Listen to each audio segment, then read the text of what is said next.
What up, what up, what up? This is the PR Project. We got Tommie Runs here, that's me. We got Aaron worldwide as well. And we got Gary in spirit over here to my left. This is episode number 128 of the PR Project. We didn't take a week off, did we? They won't know. They won't know. Well, they'll know now. We took a week off, but now we're back. But the cool part was we took a week off, and a lot was going on during that time. So we have a lot to talk about today. Elephant in the room. Gary is not with us here today. Gary has to, he's taking care of some things at home. If you follow him on Instagram or follow us, Gary's a family man and all that stuff. But unfortunately, Gary's wife was battling cancer for quite some time, and he lost his wife last week sometime. And we obviously just care so much for Gary, and then obviously his family. And I was like, I don't know if we're gonna talk about this, but like I couldn't help but say it. And you said that you wanted to talk about it, so so let's get that out the way right now. Yeah, we all paid our respects over the weekend or earlier this week. So much love going out to the Boss family and the Turney family as well. Mm-hmm. Very difficult to deal with. Gary's been handling it like a champ, looking out for the girls and Nicholas. So, man, we love Gary. Yeah. So much love for Gary, so much love for the family. So, just keep him in your thoughts and keep him in your prayers. And he'll be back when he feels ready. Yeah. And then the cool, like, I was unsure, but he's been pretty open about the journey, throughout, and giving people updates as they were going along. And then after her passing, then he obviously was updating still as well. And I mean, I had the chance to go to the family, hour visitation, and then the funeral yesterday. And one thing that like I really have always kind of been inspired by with Gary is just like the way that he handles like that type of adversity. Like you'd never know. Like if you run with him, it's all jokes and funny. And I don't know if I could have handled the stuff that he's handled over these last few years and not have it shown and felt by everyone. Like, oh, he's just going through something. Like every time you see him on the show and the pod, and he's just like super inspiring. Like the way that he carries each moment, and just kind of, it reminds me of like a presence, like without like thinking about it. Like the fact that you could be in these different spaces with your friends and really enjoy those moments and laugh and be the one always making the joke. It just shows like the type of strength that Gary has, and we love him. And obviously he'll be back on the pod, but got to take some time away for a little bit.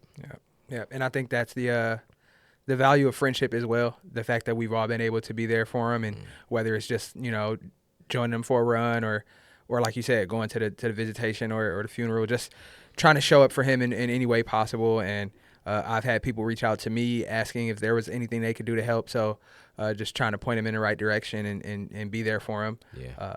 Because I feel like that's our responsibility, to be in community with our friends and to be there not only when it's easy, but also when it's difficult. So, like I said, he'll come back when he's ready, but the seat is always waiting for him. Yeah, but he definitely wanted to hit the road. He's definitely wanted to get out on the road. He's like, hey, you want to go for a run? I'm like, yes, I'll pull up anytime, bro. But, big love to Gary, man. Yeah.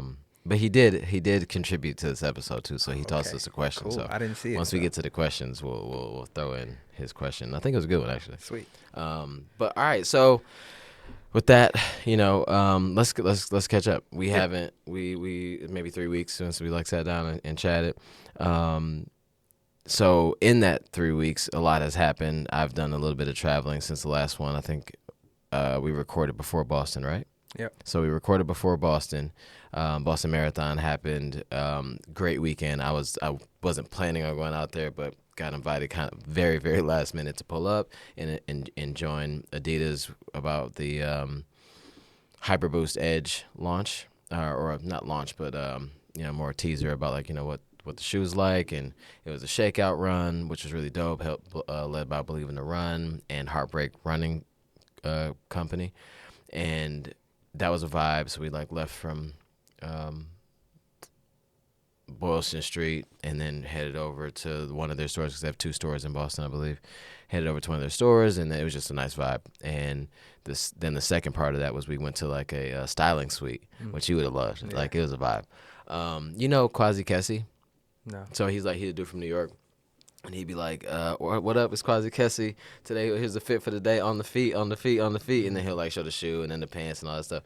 But I guess he, like, styles celebrities and stuff like that, you know. So it was a collab with him and Adidas Running. So, like, it was all Adidas Running stuff.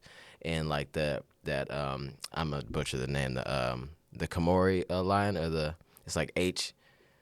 Oh yeah. It's two brothers from Mexico. Yeah. But they had a bunch of their stuff in there, and like all like the streetwear type Adidas stuff. And so like he went through and saw your style, figured it out, and then you got to pick a couple pieces, and then they shipped it to the crib. I just got mine the other day.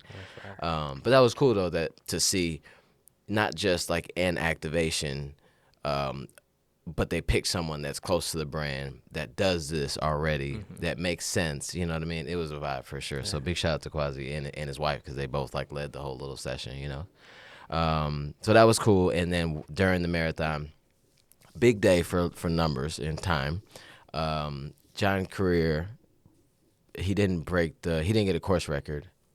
Or did he? Yeah, no. He got a course record of 2:01:52. Yeah. Previous course record I think was like 2:03 or 2:02 something. Sure. It was almost a minute or somewhere in there, right? Yeah, he smashed it. So he smashed the course record by quite a bit. He won last year, so he's a return winner. And then, name just flew out of my head. The winner. The woman. It was Lokedi? Yeah, Sharon Lokedi. Yeah. Thank you. So Sharon Lokedi, she got the course record last year, but then she won as well this year. So I don't know how many major marathons have ever had 2 repeat winners in the same race. That's fire. It's kind of fire. That's kind of fire. Yeah, they came back and said no. So she got the course record last year. He got it this year. And it was a big. 2:01:52. So it was definitely a tailwind year for sure. But it was not as big as the last course record's tailwind. Right. So it was also really good weather. Perfect weather. Yeah. It was cold. For a spectating standpoint, when the sun came out, it finally was like, okay, we were okay here. But I don't think anybody said it was going to be, hot. Sometimes you get that vibe where it's like, oh, yeah, it got a little hot there at the end, but I don't think that was the case because it was a little breezy all day long, and I think it maybe maxed out at like 45. So if you like a cold marathon, that's the vibe. That's the vibe. That's good work. And then after that, I had the opportunity to go to Eugene, as we all know. PR project when we first went was 2023, 23, 24, 25. Yeah. So we did 2023. We just went for vibes. 2024, we hosted the show. 2025, we hosted a show and a shakeout run. And this year, they had a little bit of switch up and wanted to do a few different things in the expo from a live show standpoint. So I got invited back out to do the Tommie Run show, and then Peter Bromka came and did Road to Trials, which was a vibe because they did. So Tracksmith has a team called Stomata, and it's a team of women that are all going to break. They're looking to try to break not break, but get the OTQ. So like their whole purpose is that. So I think maybe 2 of them might have gotten it or something like that. Yeah. So that was a vibe to see him like do his live show, and he entered a few different other people as well. So shout out to Eugene Marathon. And then somewhere in there, same day as I'm going out to see the marathon. Shout out to Dante, she ran a marathon out there as well. But same day in the morning before they take off because of the time change, I'm like updating my phone. I keep hitting refresh because the homie Aaron was running in Toledo, the Glass City Marathon, and we've been on Sub-3 alert for a little bit. You know what I'm saying? Like, just give you a little bit of background if you don't know Aaron. So Aaron, you so you've been going after this marathon thing for a minute, been training like crazy for a minute. I personally feel you've been like Sub-3 fit for like 6 of them probably. Yeah. Either weather or something was a thing. And so every time you race, we like, it's the one, But so when I kept refresh, you had like mile 23. I'm like, bro, it's on. Like this the thing's about to happen, And then you take the story from here, bro. So marathon number 11, and I finally broke through to the sub 3 hour barrier. All right, hold on. Congratulations. Thank you. That's a big deal. Thank you. Hold on. Oh man. Hold on. Not Narwhal. Hold on. Hold on. There you go. Oh man. Brought you Yo. a little gift. Thank you. You deserve sugar after. I've been eating like crazy since then, but Right. this will get taken care of as well. All right, there you go. Thank you. I appreciate it. There you go. Yeah, it was a day. It was quite the day. I'm interested in when you what was the last mile marker update that you saw before the finish? I don't know. I think it was it was really close. I think it was like 23 or 24. Yeah, I think it was like a little after 24. Yeah, so it was pretty unless you would have had to get hit with the sniper cramps, bro. Yeah. I mean, it wasn't. It was a Hey, possibility. with the marathon, it's never out of the cards. But it was a great day. Weather was beautiful. I had to wake up at 4 a.m., but that's okay. Woke up at 4 a.m., drove down to Toledo. Yeah, you did the morning. You did the Yeah. So because I mean, if Glass City would have been my goal race from the beginning, then I probably would have stayed a day or so. But since it was like the last minute pivot, I was just like, I can drive down today. That's cool. I don't feel like going through the rigmarole of booking a last minute hotel room and all of that. Like, nah, it ain't that deep. So had to wake up at 4 a.m. But because the race started at 6:30, Glass City starting at 6:30 is crazy. That is kind of wild. I don't think any other 6:30 is really early. 6:30 is really early for a race that's not historically hot. And a race that's not like in a major city, in a big city that you're trying to get people out the way. Like, yeah, no shade to Toledo, but ain't nothing happening. And it's like not even downtown Toledo, so it's not like it's blocking out. Oh, it ain't right. Nah, it's kind of never downtown. Yeah, it's on the edge. Yeah, on the outskirts. Yeah. So it was a good day. I had some moments in there for sure where I doubted if I was gonna be able to make it happen, but something clicked this time around, and it felt good. Yeah. And yeah, we got it done, man. All right, break it into 3 parts. Mile by mile be wild, but breaking into 3 parts, what 3? Because to me, I think that a good way to break a marathon outside of the 10-10-10 thing is 3 parts. So what would be your 3 that you can look back and be like, okay, here's where I ended up separating the race up. Yeah. So I would say the first part would definitely be from the start. It was kind of cool. So maybe a half mile in, a guy named Will, he was from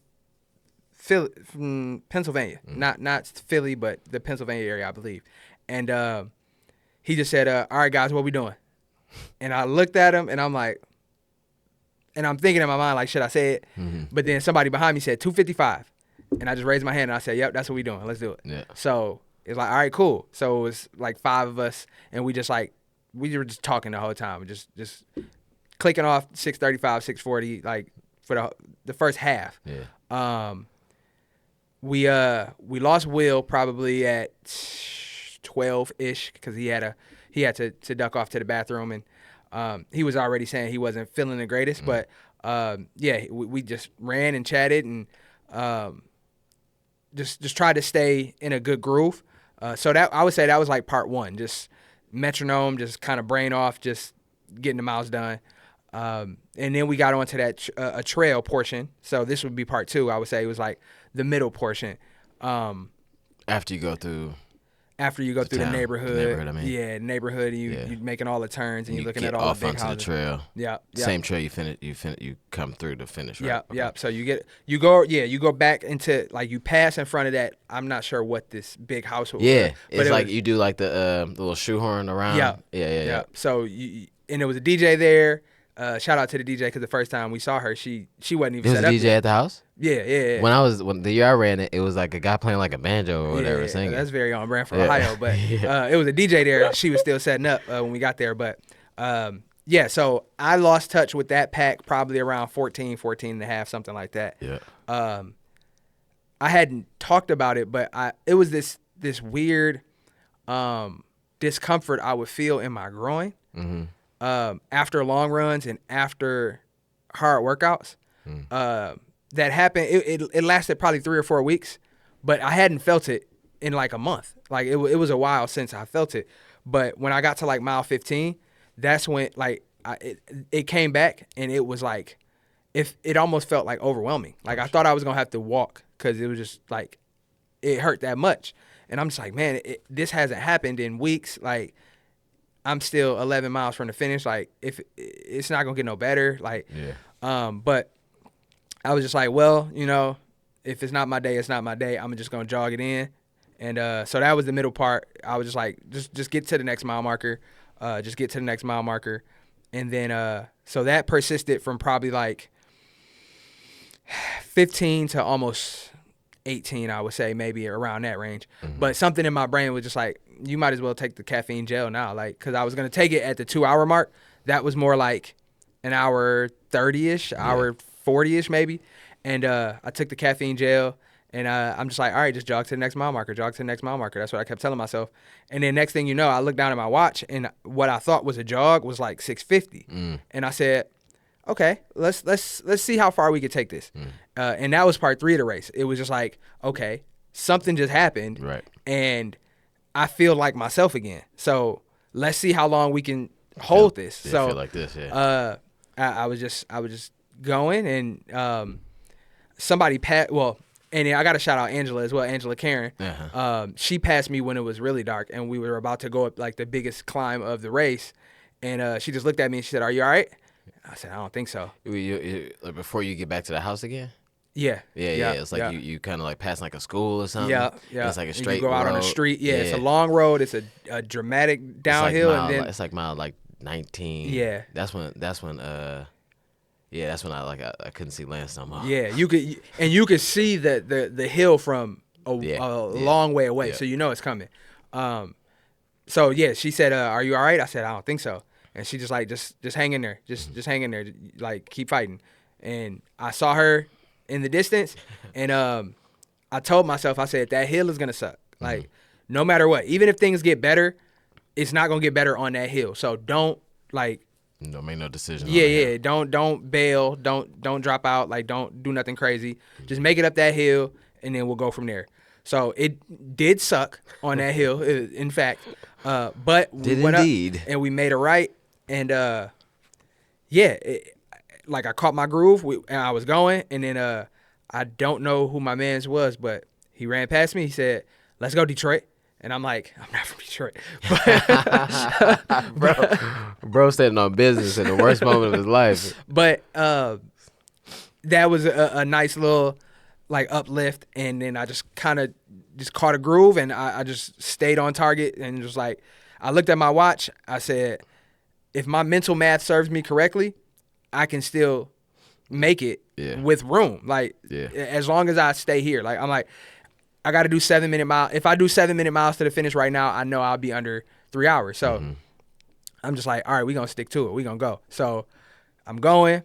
I get to the 40K flag, which is mile 25. And Rashard and Arnie was right there. And I'm like, all right. I look down at my watch, 2:49. And I'm like, all right, 2K in 8 minutes. I've done that a million times. Like, I know I can do that. I know that's well within reason. Let's go for it. So I just locked in and was like, let's get to the finish.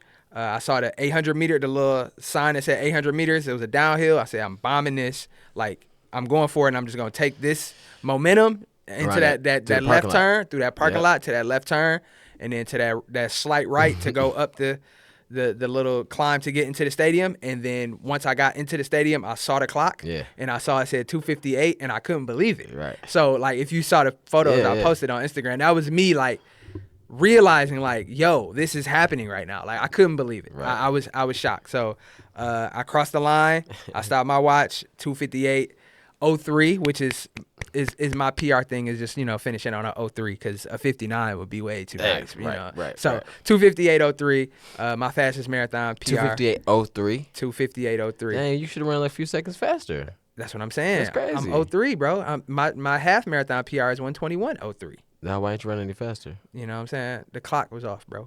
That'd have been crazy if you ran just a little faster. Just a little faster. 2:57 would sound so much nicer Way than better. 2:58. But way better. We don't obsess about numbers anymore. I mean, we do. This is marathon, and you should have ran faster. Hey, man, you're right. You're right. Yeah. No, but congratulations, dog. That's fire. Because that's one thing. Like if you look at your splits, it's like one of those. It's one of those stories where we should all be able to look at and be like, okay, like you can.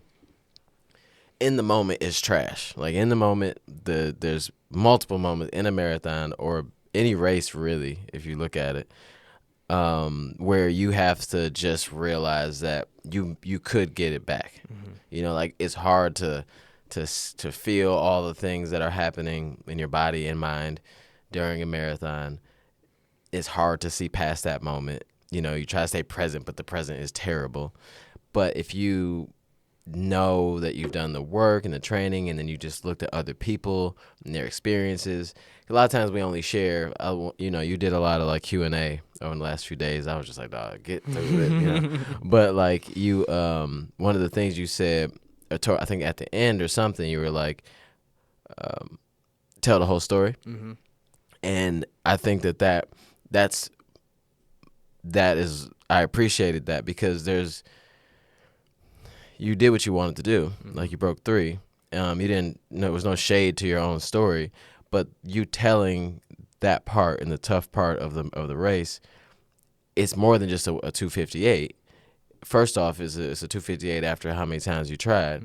Second off, it's a 258 when you had a really tough time in the middle, where a lot of people, including yourself at one point, would have just been like, all right, now we walking, now we doing 10 minutes, now we doing 12, which is no shade to that. But the fact that you stayed in it means to everybody else and to me that you can figure it out. Like, and if you just stay somewhere as close as you possibly can to that goal, then all of a sudden you may be able to relax and let yourself like get back to the groove.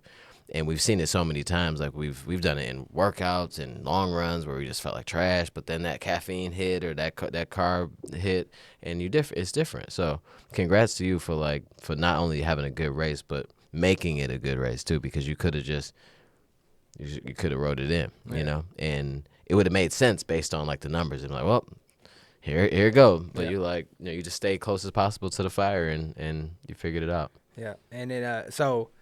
I'm looking at you, look at my splits. Yeah. This is the first time in a marathon I've ever ran a sub 7-minute mile after mile 20, and I did it 6 times. 6 times? That's cool. It'd have been cool if you had ran one of these like maybe 4 or 5 seconds faster, but that's cool. You know, or all of them just 1 second faster. That'd have been fire. That would have been fine. 653. But, you know, and then it's cool that Glass City was the location that it happened, because I was supposed to run Glass City as my first marathon in 2020, but it got canceled. Yeah. So the full circle moment of that was pretty cool. It's like I'm back where it was supposed to start, and I got my redemption on a course that I never got the chance to even, you know, try. So it was really cool, man. It was really cool, and that's I mean, that was my breakthrough race too. Yeah. It's a good course. It's a good race. Yeah, and they do it so they do such a good job of putting on a world class race, even though it's not like super like huge or super well known, but it to me it's staple. Well known around here. It's a staple race in the region for sure. If you are looking for a race that's comfortable, that's community, because there's nice support. There are some spots where it gets a little spotty, but a good amount of support. And then I was gonna run Carmel.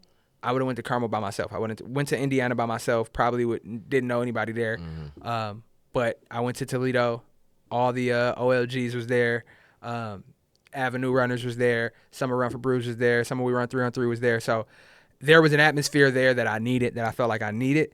And it also felt good to celebrate the win with people that were invested in my story. So that was cool. And it also felt good to share the course with, you know, this newcomer that nobody knew a week ago. But hold on, don't go too far. Don't do far. One thing I want to add to about the Glass City course is it's I mean no marathon's easy, but it does have a really solid finishing stretch. If you're okay at mile 21, 22, and you got the same energy or a little bit more to give, this is a decent race. Like if you, because it's just straight out. Just straight. If you can get to 21 feeling decent and have enough push or whatever to finish that race, it's a good chance that if you're close to your PR, you could finish it out, because it's just straight. It's not hilly at the end at all. If anything, it's all. I mean, if you look at it, the last Yeah, it's like a gentle downhill. It's all downhill. Like from 23, 24, 25, 26 is -7, -7, -7, -23, and then -3. It's a positive spin on the. It's all downhill from here. Legit. Because I've always had. I didn't have a problem with that saying until I started running. Because it's like it's all downhill from here. For me, I'm like that's a good thing. Yeah. Because if it's all uphill from here, this is trash. True. I mean, if you're looking at it like a revenue statement or something, and they say it's all downhill from here, and you just see it going down, then I'm like, nah, but bro, we got some momentum. What you mean? We might bounce off the ground. Yeah, bounce back. Right? Speaking of bounce back, look at those Pistons. No, hey, I said I dropped a reel. I'm feeling like you right now. You said 2 weeks ago I wrote on Threads. Yeah. I said Pistons in 7 when it looked very unlikely. They got to seal the deal, but I like their chances. They back at the crib. I like their chances. They back at the crib. If they just do some studying on the half, the first half, to see what they didn't do, that was bad. But they got us. Listen, we don't have to make this a basketball. We time stamping it too, because this coming out after, and you don't say nothing that you're gonna regret if they lose tomorrow. No, I'm not gonna regret nothing. I'm not gonna regret nothing because they're not gonna do what I'm about to say. They need to start Reed. They need to start Reed, and Cade and Jenkins all at the same time. Because Orlando would have no idea what to do with them boys running up and down the court. Yeah. I'm just saying, but they don't ask me these questions. No. I mean, anyway. they have you in the building, so next thing you know, you might be in that back row. I text my guy. I said, bro, I took a screenshot of the arena of all the seating and highlighted the back row of the whole thing. I said, I will sit in any of these seats, bro. I just got to be in this building, bro. Got to be in the building. It's gonna be crazy. But yeah. So back to running, y'all. And if anybody doesn't like the Pistons on the pod, I mean, I was gonna say unfollow, but don't do that. Yeah, no. Just stay following, but just hit the plus 30 for a few times. Yeah. There you go. All right. So, but quick, let's do some not necessarily housekeeping, but I just noticed a few things are coming up, and maybe if you have something to add to it, some shout out to some people out in the world doing things. We Run 3-on-3 starts up on May 5th. Yes. Right? Yeah. So May 5th is the first run back of the season. So shout out to We Run 3-on-3. Shout out to Kayla Jeter. 100 miles of summer just started back. That's May 1st through August 31st. So if you don't follow Kayla Jeter, do that. But then also follow 100 Miles of Summer. It's a cool program where they do a lot of stuff and promote movement.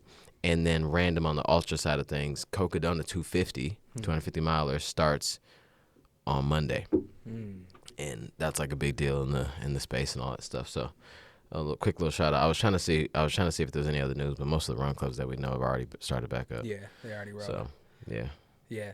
Shout out to you, because for some reason now everybody thinks by extension of your new trail running adventures that I'm going to get into ultra and all of that. And I just gently remind them that no, I still have things to do on the road. So I mean, other than the fact that you'll fall, you'd be good at it. Sure. I think you would enjoy it. I mean, I'm just saying. One day. 50K. I told somebody, it's not for me right now, but I never say never. So. Yeah, I think I didn't ever say never to this, Okay, but it's just like certain moments, just like no, like I would never do triathlon. I can't swim. So I'd be DNFing before it even starts. Yo, you be more than DNFing. You did something. DNS did not survive. did not start, but did not survive. Man, no, I mean, it should be like there, but there should be a race like for folks that can't swim. It is. Not the duathlon. Oh, you mean like a triathlon? Like triathlon, but you get still like get in the water and do something? like you do like a life vest or whatever. Like they give you like a little paddle board and you gotta. Yeah. That'd be fire. That's embarrassing. That'd be a little faster. That'd be embarrassing. It'd be faster. Maybe. All right. Shout out to the triathletes out there. Big shout out to Terrell, bro. I don't know how Terrell ran his first, or did they say ran, right? Completed his first Ironman. Full Ironman. Big Ironman. So 140.2 or something like that. 6. Yeah, 140.6. He finished his first one. On his birthday. Bro been talking about triathlon but he did it. Yeah. He did it. and it was hype watching it happen. I was like watching the stories and stuff like that. So big shout out to him. But somewhere, I don't know where he hurt his Achilles at. He was hooping. He was hooping? No, he was not. You bro did a triathlon. I'm pretty sure he was hooping with some kids just on some humbug. Bro, listen, this is not an age shaming situation. I'm 41. He a little older than me. That's fine, bro. He older than me. He is. You know you don't have no business, especially this close to doing something like that. Yeah. You got to know. And when I'm training for something, if I drop something on the floor, I may pull up a chair, sit down in a chair, to then reach down to pick up the thing off the floor. I think the thing about finishing a triathlon is it gives you this sense of you an Iron Man. You know, you're literally indestructible. Bro, Like, literally thought he was Iron Man. He thought he was Tony Stark. Turned into Tyrese Halliburton. No, he is Tony Stark now. You seen that boot that he got on his foot? Bionic boot. Yeah, it got air pumps and all that stuff. But no, but hopefully he listens to this, and also hopefully he left. He said he does listen to this because he gave me a topic to talk about one time, and I don't remember what it was. It's probably something crazy knowing him. I don't know. It probably wasn't even that bad. Yeah. No, it probably wasn't that bad. Yeah, no drill. It probably would be crazy. But all right. So you talked about it a little bit ago. A person ran a really fast race in Glass City. So I have a question for you. Yeah. Do you want to talk about that race first? No, let's. I mean, we can do it. We can do it all in Here's one a question. thing. Here's a question. So, what's more impressive? A 1:59:30 that was ran in London, Sabastian Sawe, 1:59:30. 2:01:52 in Boston by John Korir, or the 2:05:54 in Glass City by Vinnie Mauri. So, if you all don't know, so London is not historically the fastest course, but it is a much flatter course. It's not as flat as like Berlin or Chicago, but I feel like it's a fast course. It's rolling, but very small rollers. And Sabastian Sawe, that was his 4th marathon ever, and he's won all 4, so he's on a good streak. But he was at like 2:03, 2:02, stuff like that, and then just did 1:59:30. Tested more than most people because Adidas paid for testing. They paid $50,000 for extra testing throughout the block, so everybody would be chill when it happened. They still weren't chill. But they leaked that information, so they're like, well, maybe it's right. And then the 2:01:52 is by John Korir in Boston. Historically, not a fast course. It's just not. I mean, you can have your PR there, but for these purposes, it's not that fast. But 2:01:52 is a lot. Yeah. It's very, very fast and very quick, with a decent win, but nothing like crazy. And then this 2:05:54, I think it was Vinnie Mauri's first marathon. And seemingly out of nowhere, the course. You know what the course PR was before he ran? I feel like it was in the 2:20s. It was 2:19 and some change, and he ran 2:05. So which one's more impressive? So, Sabastian Sawe, whenever you do something that no human has ever done before, I can't take any impressive points away from that. I don't care what you want to put an asterisk on it for shoes, for possible doping, whatever. I don't want to hear it. He ran 1:59:30. That is unbelievably fast, ridiculously fast, and no human has ever done it. So, very impressive. John Korir, a humble farmer, but still, out here smashing it. Like, and to go to Boston and not only run the course record, but to run the year after you won it already with the expectations of being the winner, and just like Deliver. He was smiling at the end, bro. It looked easy for him. Yeah. And then Vinny, we on a first name basis, Vinny. Since we ran the same race. Y'all basically ran. You raced him. I saw him at mile 5, and I was still in a group, right? Because you go around the neighborhood and cut through the neighborhood and all of that. And we seen him fly by, and we like, man, he's moving. And then a couple minutes later, maybe 3 minutes later, we saw the lead half marathon group, and we said, hold on, wait. That other guy had a blue bib on. Yeah. That means he's running the marathon. Why is he so far ahead of the lead half marathon and we all started at the same time? That's wild. So he put a couple minutes on the half marathon. In 5 miles. Yes. I guess that makes sense. He was cooking. So, yes, that's very impressive. Yeah. And to know that he's self-coached. I know that. is not sponsored. He works at a run store. He just graduated from Notre Dame, I believe, and ran track there, but took some time off from the sport. And then he said I'm coming back to the sport to do it the way I want to do it. Because he went to Arizona State. He ran track there. He transferred to Notre Dame. He ran track there.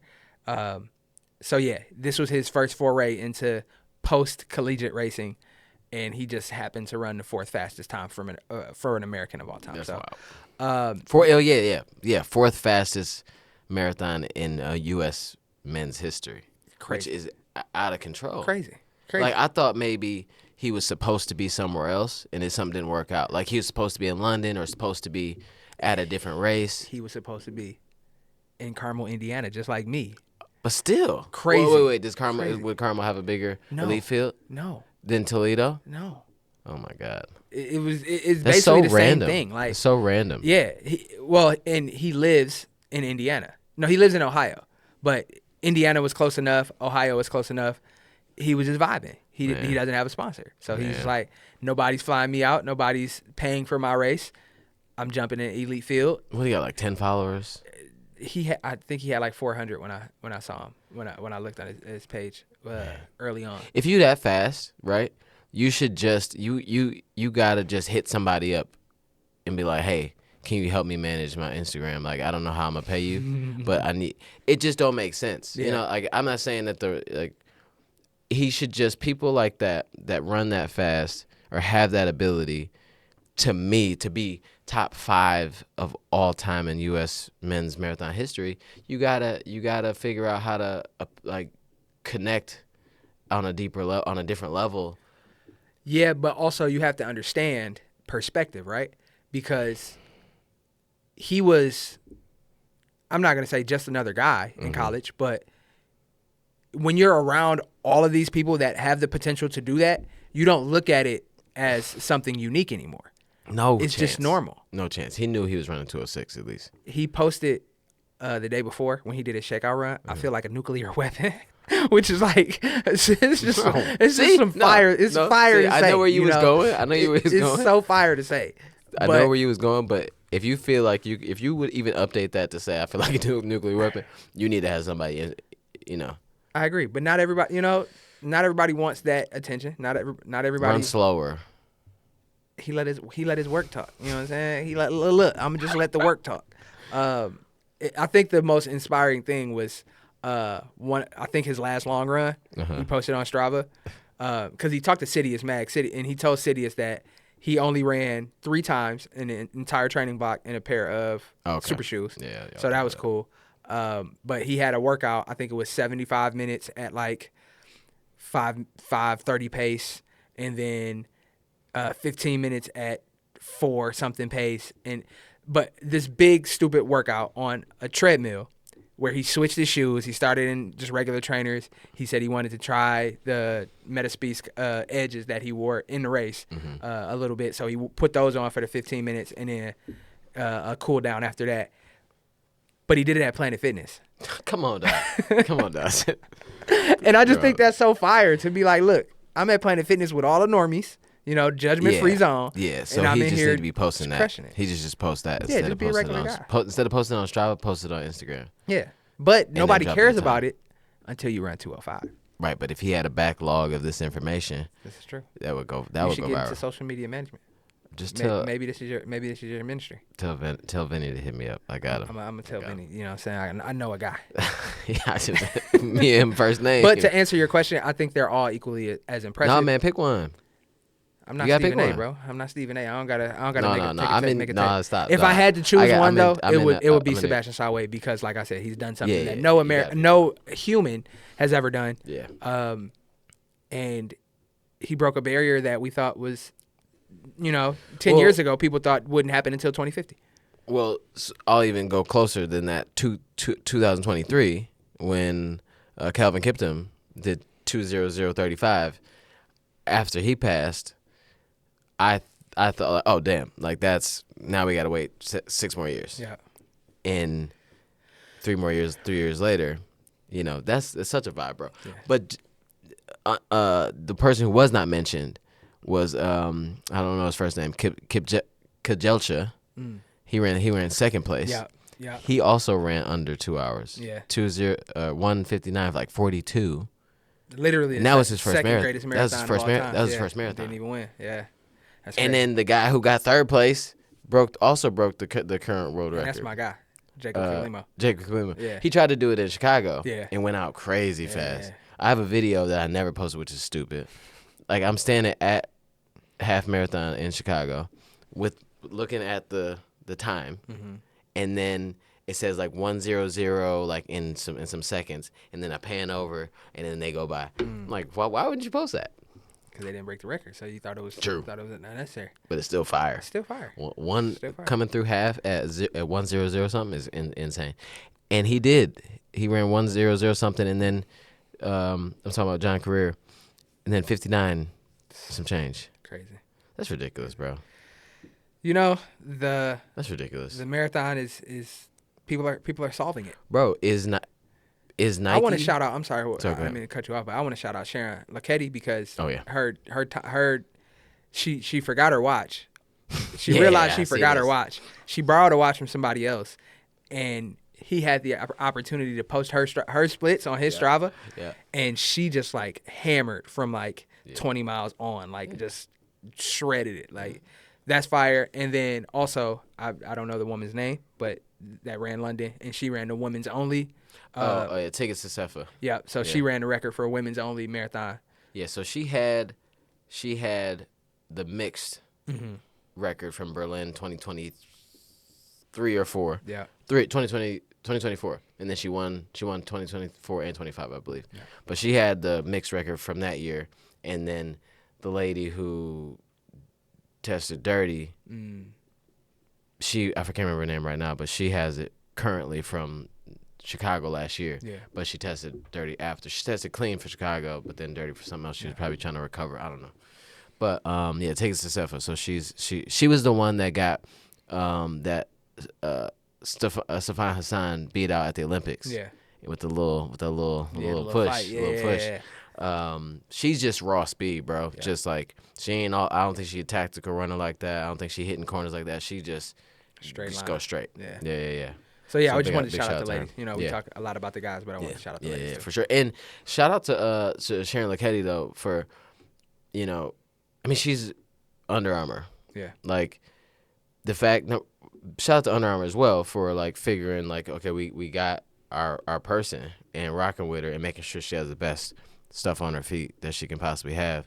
And it's not like doesn't necessarily translate right now to like a line for them to like be on a bunch of people's feet at the marathon, but it just shows like that when you get that really cool situation where like two people or a person and a brand like kind of believe in each other and they rock out, because she approaches those lines last year, this year, and all the rest of them in between with like such like you said, she just hammers. You know what I'm saying? So for her to not switch up and not like figure out, I won Boston last year and I'm gonna switch up, I'm gonna change.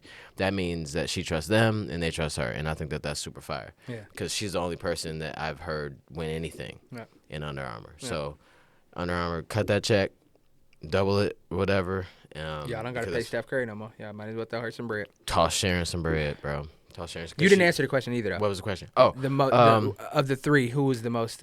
I guess I just have to go with Sabastian Sawe, but I'm really impressed by the 201.52 by John in Boston, because it's just Boston is just such a course where like you have to be pretty tactical until you don't have to anymore. And so if you held back too long in this like first 21 miles, I just don't see how that's possible. But so he had to be pushing at some point earlier. It just worked out so well. Like, because 201.52 to me in Boston is sub 201 easy, like easy in Chicago. Yeah. Like easily sub 201 in Chicago. Yeah, I think it's kind of a shift too. Like people aren't scared of Boston anymore. No, it seems like people are. I don't think it's not New York. New York's way harder than Boston. I don't care what nobody says. It's not that difficult of a course if you break it down the right way. Yeah. And if you're fully trained to bomb down hills and then climb again. Yeah. And then just have like the fueling system to whatever to be ready to go at the last 4 or 5 miles. Yep. It's not that bad of a course. Yep. But it's just so many things happen along the way. And I was looking at Sabastian Sawe's fueling strategy, and I think that Gasoline. I think he was taking 160 mils of Morton 320 every 5K. So What? yeah. Wait, how many grams of carbs is that? More than Almost 320? Almost 30. Yeah, he's only drinking. It's like that's like 50 or something. Well, if you drink the whole bottle, Yeah. then it would be that. Okay, but he's okay, drinking okay. half of it. So Yeah, because it goes in had three, to be. it's supposed to be in 320 right, milligrams, right. but he takes half of it, 160. But 8 times. He also took a caffeine Morton gel, 100, and he did bicarb before. So Hey.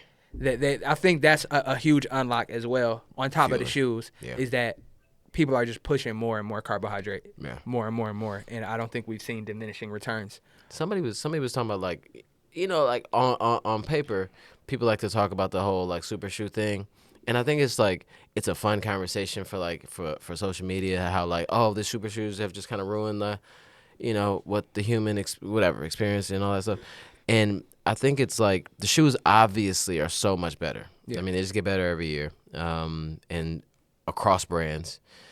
And they get lighter. The shoe that Sebastian won in is like 4 ounces. It's the Adidas Evo Pro 3 that they're going to be coming out with. 4 ounces is ridiculous. That's like 3 pieces of paper. Yeah.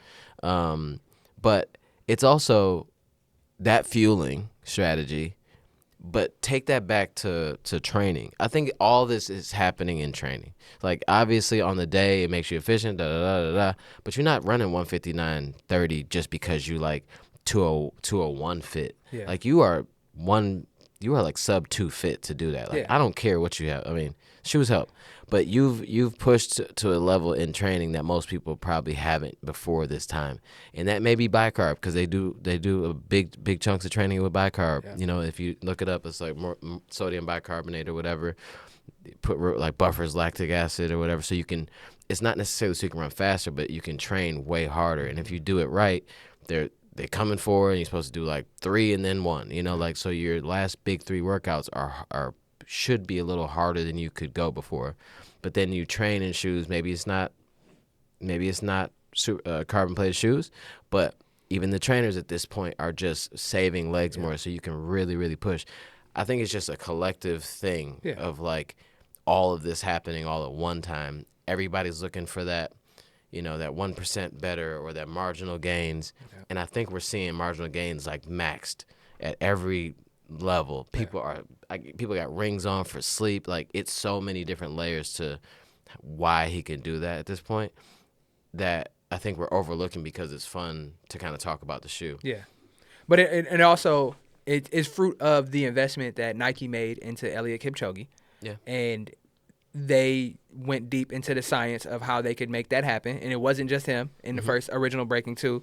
They had multiple runners. They profiled these people on who had the potential to break 2 hours in the environment that they had them in. And I think what they learned there has trickled down to other brands, trickled down to other studies and other experiments, and just that energy kind of ushered in this new era of the super shoe, the fueling, the nutrition, just the holistic approach of marathoning. And it also shined a light on the marathon itself, and it got other people invested in wanting to try the marathon, and it had sponsors willing to put more money into the marathon. And where money goes, usually, innovation follows, and that's what we've seen from brand standpoint and everything else. And then back to shouting out the ladies too, because if you look at Boston, I mean, the number, I think it was, I'm making it up at this point now. The number doubled of women that ran under 3 hours at Boston. Yeah, so it went from like 300 to like 600. Yeah, okay. I was gonna say 3 to 6, but I was like, I couldn't remember what it was. But and that's a big number. Angela Karen, because she ran Boston and then ran 254 in Glad City. So right. She's a crazy person. Yeah, Angela's ridiculous. That's my girl, man. Angela's ridiculous. She we went with Angela to the on squad races. Yeah. And I didn't realize how competitive she was. She's a bulldog for sure. 100%. I'm like, yo, I gotta run faster because she gonna beat me up when I get back. But so I think Sabastian Sawe is that. I mean, it's fire, but all of it's kind of crazy once you look at like. It was a great weekend for racing. Yeah, for sure.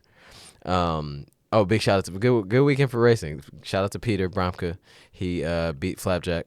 Oh, nice. In Eugene for the 5K, and like I followed him around the course, bouncing around. He literally sat behind his pancake until the last turn. Wow. And then kicked the winner around. Dude, what a guy. I mean, that's like classic. That's classic. I used to race when I was younger type vibes. You know what I'm saying? Yeah. All right. So we got a question from Gary. So quickly, I want to try this other concept out before we get out of here. But so Gary said one of his topics was, how young is too young to run a full or a half marathon? How young is too young? Well, I think that was partially inspired by the 11-year-old that ran like 120 or something in a half. Did a half? Yeah.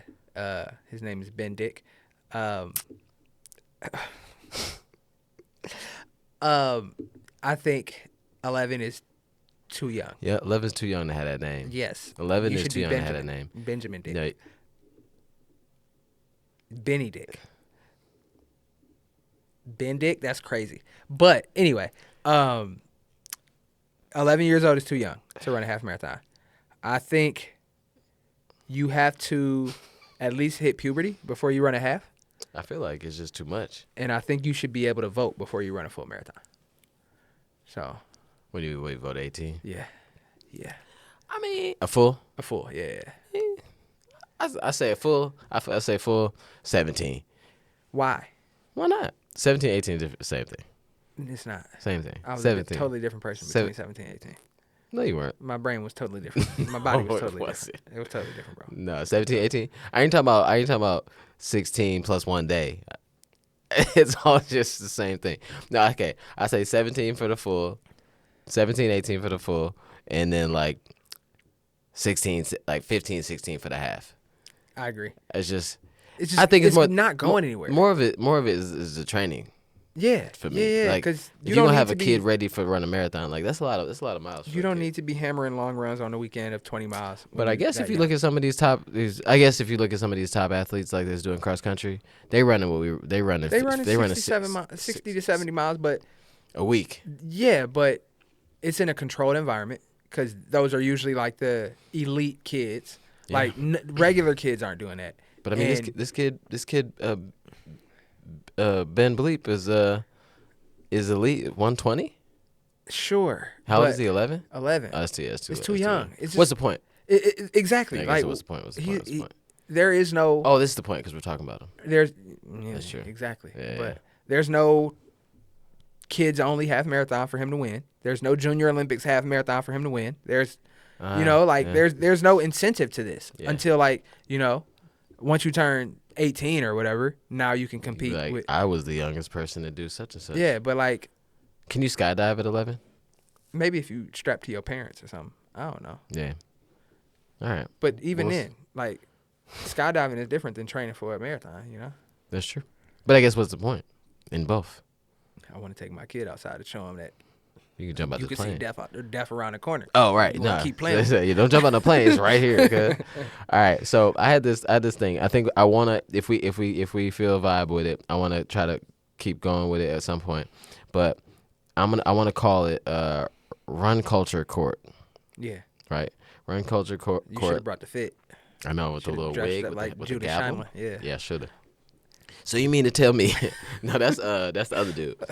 Judge Mathis. Judge Mathis, yeah. My bad, I didn't mean to step on your intro. Go ahead. No. Run Culture Court, and this is an opportunity for us to talk about one thing each episode that is, we don't judge whether it's a problem. We judge whether it's a problem or not on the pod, right? And what we agree is good or not.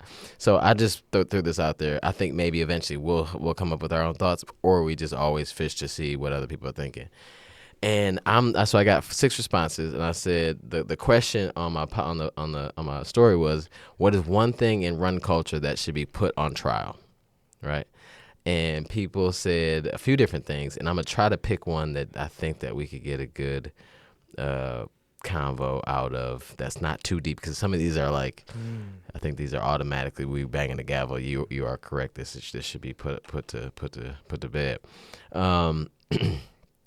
Let's go with something a little more like, I think that would be kind of both up our alley. One thing that should be put on trial that we're gonna do, run culture court. I don't know if we can do it that. We gotta pick a different name. Wearing all white shoes. We're putting wearing all white shoes on trial right now in run culture. What say you? You can wear all white shoes as long as you wear white socks with them. If you got on black socks with white shoes, no, bro. That's not what we do. That's not what we do. That's unacceptable. That's unacceptable. If you wearing all white shoes with black socks, I'm just not sure you should be like, outside in general. Like, I just feel like something should be, you should be, You should be on a list or something. Some type of list, like, or just therapy or something like that. I just feel like there's certain things that like just don't go together, and for you to pull out black socks with the shoes that you was gonna put on, I think that's probably pretty crazy. It's invalid.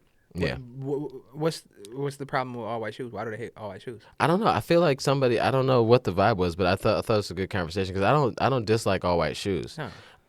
I think all white shoes with the right fit is pretty fire, actually. It is. Like, all white shoes. I think all white shoes is the fastest option you can wear.